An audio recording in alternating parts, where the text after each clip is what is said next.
Today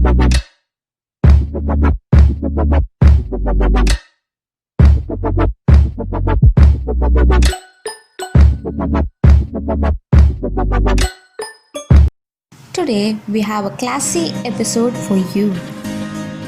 Okay, before we start the episode, let me tell you I have a very shitty voice due to a terrible cold.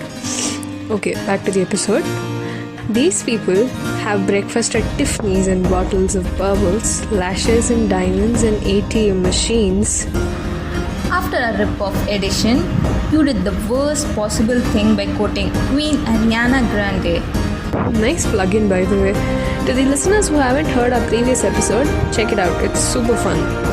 Check out our first episode too if you want a good dose of action. As for today, these people get whatever they want and don't. But all that luxury comes with a burden, right? The responsibility of handling their subjects. Welcome to the Royal Class Pass, where we take you through the royal lifestyle with some classic and some contemporary content that will give you a taste of the royal life. First, we have earmarking the pages.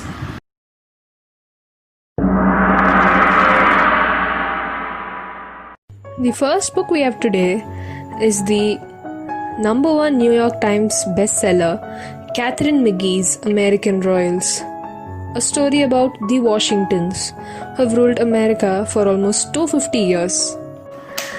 Behind the glamour and shine lies scandal and secrets that 4 women together have to navigate out of.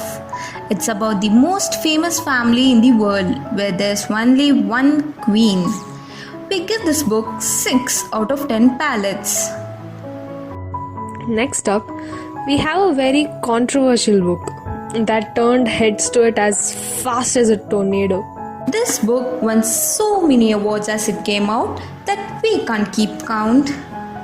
Best Book of the Year 2019 for Vogue, Vanity Fair, NPR, Best Debut and Best Romance by Goodreads in 2019, and additionally, it also became an instant New York Times and USA Today bestseller.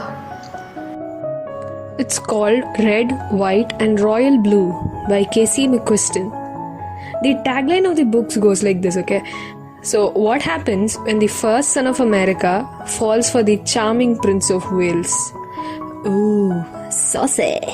What an enticing tagline. I mean, who wouldn't want to read this book after hearing this line?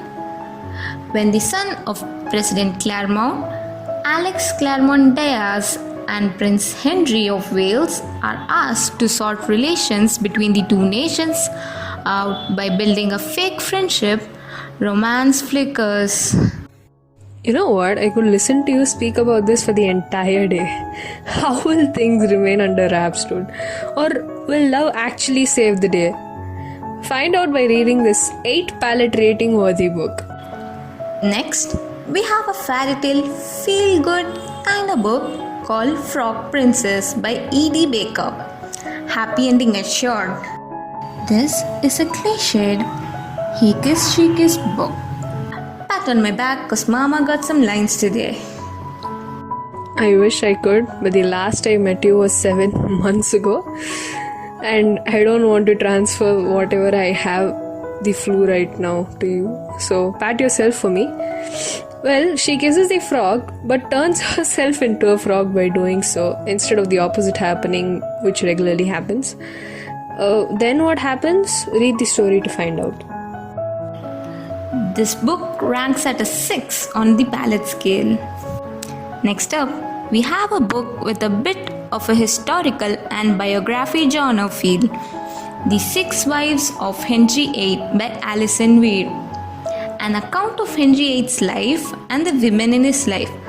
A British classic is what this is. It's divided into 3 sections. Catherine of Aragon, the Great Matter, and how many wives will he have?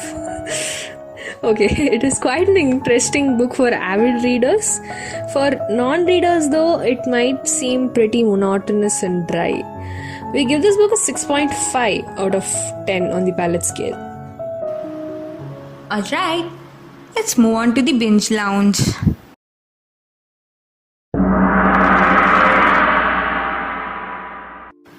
First, we'll talk about some mind-blowing series in the English language, and then we'll move on to one or two foreign languages. $0 for the one who guesses the first series in the list, because it's quite obvious that you can't talk about royalty without mentioning Netflix The Crown. It is the story of Queen Elizabeth II, who took reign of the kingdom at 25 after the death of her father, King George VI. The small events that take place in the royal life, which affect and shape many drastic events that took place in the 20th century, are portrayed throughout the 3 seasons of this series. It has been awarded many awards like the Primetime Emmy Award for Outstanding Supporting Actress in a Drama Series, Golden Globe for the Best Television Series Drama, and so on. When asked by media if the royal family approved the series, the secretary of the royal house clearly stated that the royal house has no involvement whatsoever in the accuracy and storyline of the show and plans on never having any to. While the audience may be like the fictionalized version, they may like it, right? Of whatever history is. Secretary McCabe stated that they must realize that the royal house is not complicit in the interpretations of the content. We give this show a 9 on 10. Yeah, because it's that good. Next up, we have Versailles, a show about French King Louis XVI's reign when the Palace of Versailles was constructed. The palace is said to be a beautiful home meant for all the nobles who were forced to dislocate. This beautiful home, however, meant controlling and imprisonment for them. Power, love, war, betrayal are a part of daily life in the Versailles. The most targeted noble for Louis XVI was his own younger brother, Monsieur, and his wife's target is to capture his wandering eyes from his mistress to herself. And the nobles have a life of their own going on inside the palace, yada yada yada. It keeps going on. We give this show an 8.5 out of 10 in the palette scale. Next, we are going to talk about Downton Abbey. The aristocratic Crawleys are the center of this series. After the Crawleys' presumptive heir later turned son-in-law and his father perished in the sinking of the RMS Titanic, a distant cousin turns out to be the presumptive heir whom the Crawleys' eldest widowed daughter has to persuade. Many notable historical events like the First World War outbreak, Spanish influenza pandemic, Irish War of Independence, then the Teapot Dome scandal, and even the Titanic, and even more were highlighted in various seasons of this series. According to us, this show gains an 8.5 on the 10 palette scale. Yeah, that should do it. Next up, we have The Royals, a fictional series loosely based around Michelle Ray's falling for Hamlet. It later gained a life of its own. It revolves around Queen Helena and her twin children, and they navigate their life after the death of the throne's heir and the twins' elder sibling, Robert Henstridge.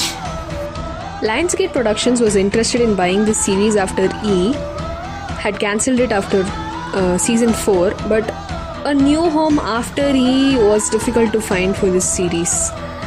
That's what the media reported. So let's go to the ratings. We give this series a 7 on 10.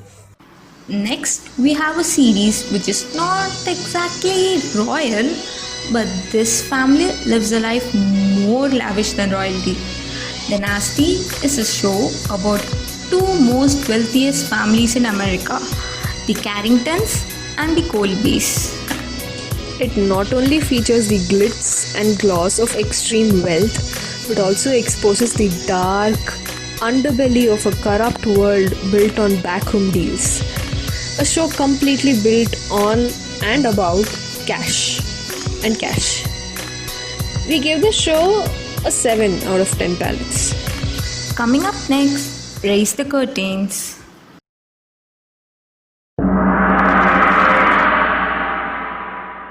Okay, so movies. We have a good range built up on the wall today. But first, if you have followed along this far, let us announce something really special. For our next episode, we are going to bring in a third panelist to join us in our discussion. These will be part of our highlights because the episode won't follow the normal pattern of the show.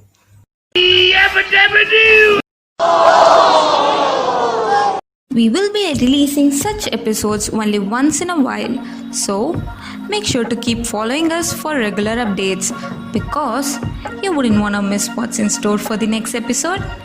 Now, back to our segment.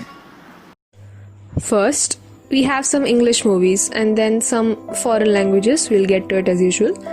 We're now going to talk about a film that exerts passion and compassion, both extremely ideal qualities of a king. The film is called The King's Speech. It bagged 4 Oscars in the year it was released. The story revolves around King George VI, who tries to overcome his stammering problem with a speech therapist. This is done so that he can make himself worthy to lead his country through World War II. He relies upon the therapist to help him make the first ever wartime radio broadcast to navigate through the war as his brother had abdicated the throne. We give this film a 7.5 on 10. Next up, we have a movie which shares a similar title to the previous movie. The King, starring Timothée Chalamet, is the story of a young King Henry V who is forced to encounter the problems of becoming a royal too soon after the death of his brother. War, deceit, and treachery are the prices he has to pay for peace. Fun fact, this film was supposed to be distributed by Warner Bros.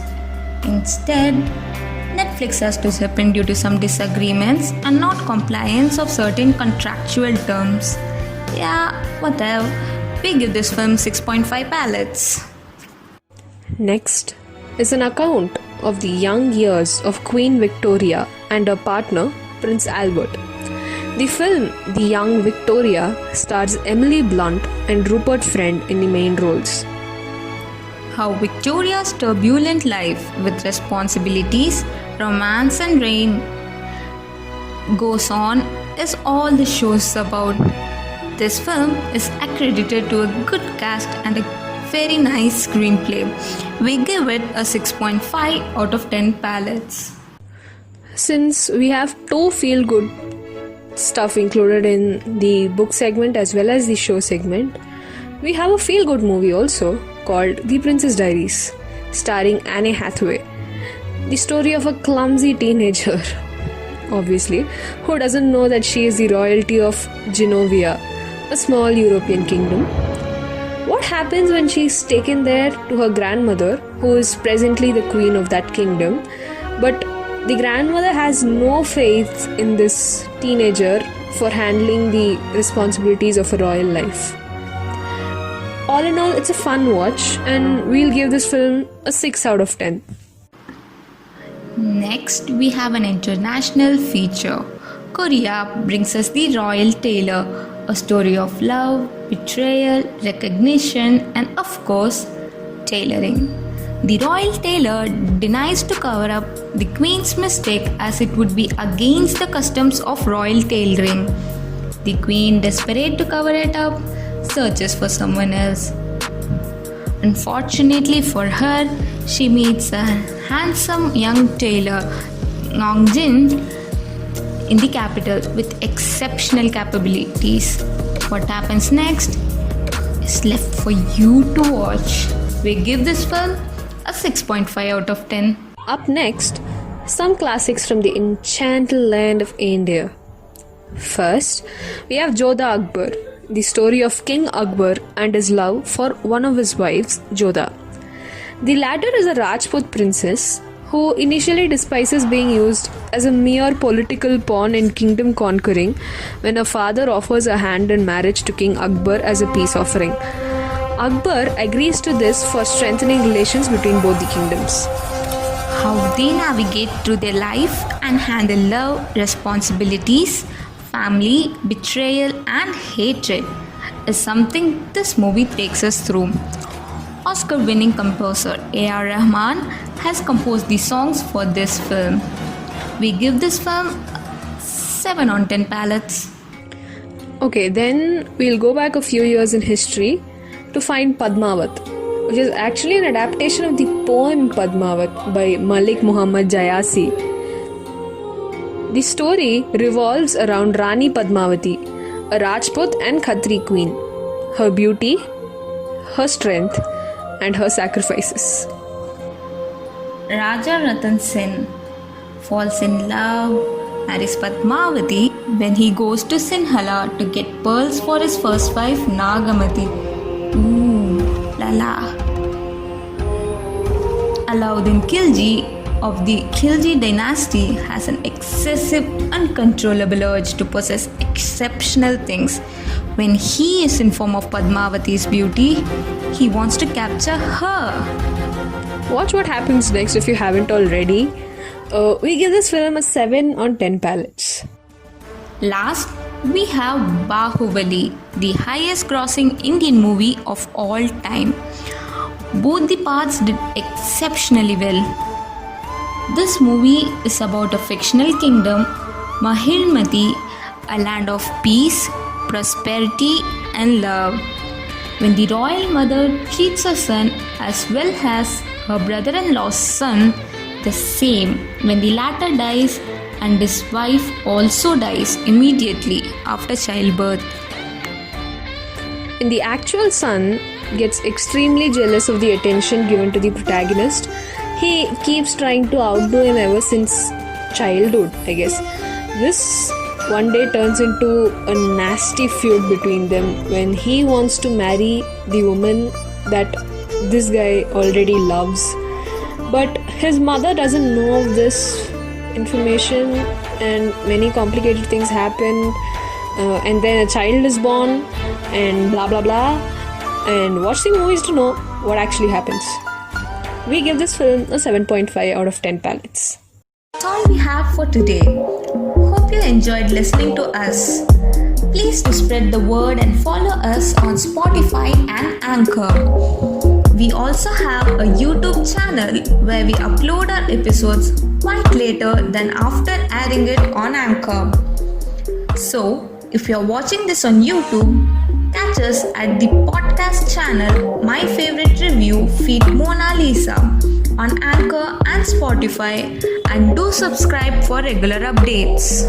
Thank you, and we'll speak to you next fortnight.